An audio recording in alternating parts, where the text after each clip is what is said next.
See here, this chair started off as a chair, will eventually break down through the process, and it will end up exactly as microplastics, just like anything else that we see. A lot of debris that we do receive here in Hawaii does come with some type of Asian origin. We do see a lot of that coming around. And it's hard to determine if it's really through, just being careless and throwing things overboard, the fishing industry.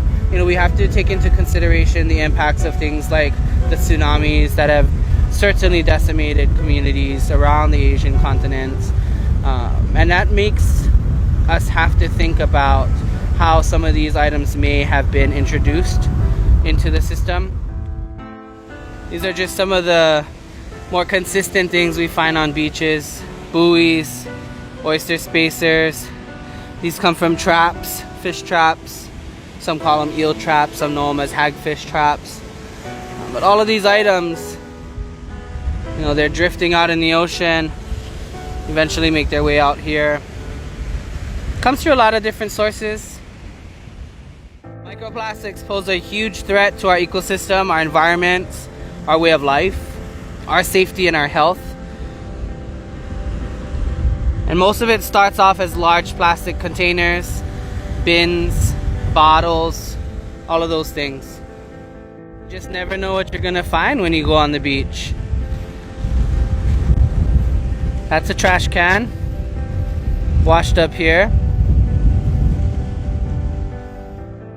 When you really have the opportunity to see some of these items up close, you'll recognize very closely how much sea life would have existed on it or even started to grow on it, which kind of gives you an indicator as to how long it was out in the ocean before it made its way to land. There's a lot of different ways that I think we can address plastic pollution, one of which is just rethinking what we use. If we stop the demand for plastic bottles and plastic containers, we can definitely avoid having plastic end up in our environments. Another way is just to really stop it at its source.